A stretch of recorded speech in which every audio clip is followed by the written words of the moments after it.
Today, I'm just going to talk you quickly through a couple of technologies that I use at night. So exposure to the wrong type of light at night is really a big deal. If we think about the way we evolved around fire. We evolved seeing candlelight at night.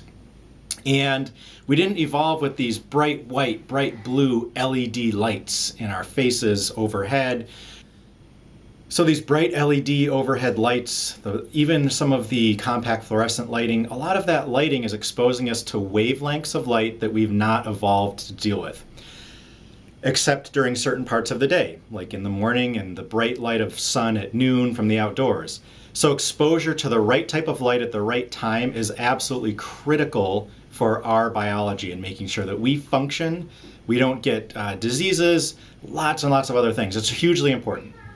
Now, because exposure to the right type of light at the right times is critical, after dark, so as soon as it gets dark, that obviously changes at different times of the year. So after it gets dark, there's some things that we should all be doing to ensure that melatonin, and if you don't know about melatonin, again, you can check it out on the internet, you can check it out at Warrior Advantage and why it's critical. There's lots of amazing things that it does for us. We delay the production of melatonin by exposure to bright lights after dark. Now, there's other things after dark, exposure to computer screens, exposure to bright lights that really, really impact us.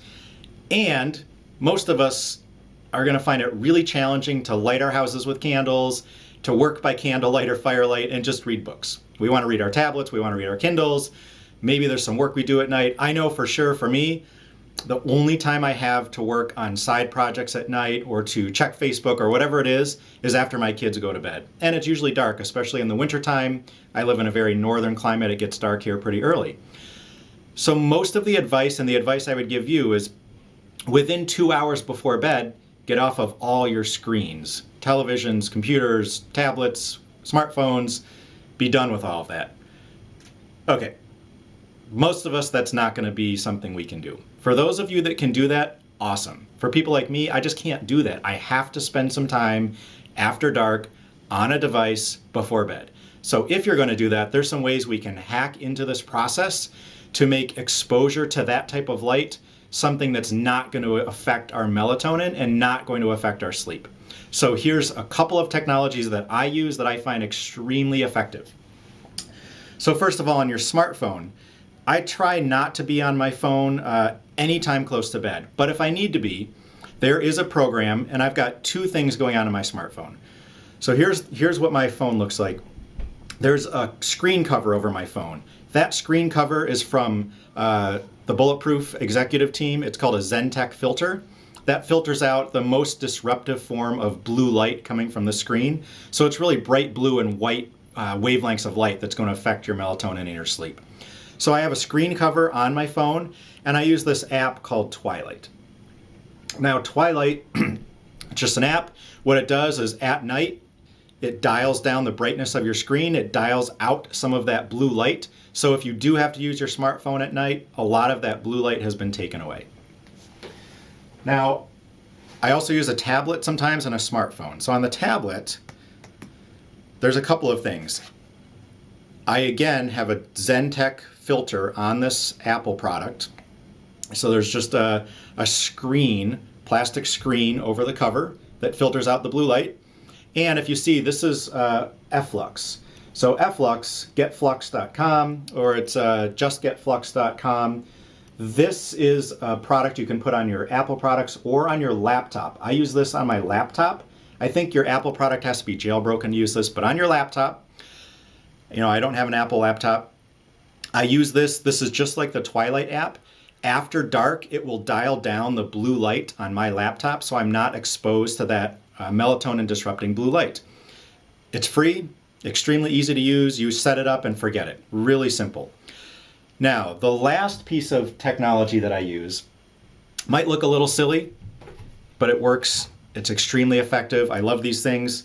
$7 safety glasses with an amber lens. These block blue light. I simply put these on about an hour after dark. It blocks any source of blue light, whether it's from a computer screen, whether it's from the overhead lighting, it doesn't matter. It's blocking all that blue light into my eyes. It's not resetting my melatonin. So if I'm exposed to blue light, the production of melatonin is actually pushed back anywhere from a number of minutes to a number of hours. And that melatonin is extremely important to helping us recover. It's anti-carcinogenic. It does a lot of things in our body. So while these may look a little silly, they make a huge difference in my life. They're only $7. Because this is such a big issue and so many people are understanding more and more about exposure to light at night, you can actually get some really, really rock star looking glasses nowadays. They might be $100 or $150. Look around on Amazon for blue light blocking glasses, and you'll find some things that actually look way cooler than what I've got here. But again, I don't care if I look a little silly because it really does impact my performance and my sleep. So again, these are just a couple technologies that I use. They're extremely effective for me. I hope you guys find some value in that. Check out them if you want to do a deeper dive into any of these things, and we'll be back with some more information for you guys. Thanks.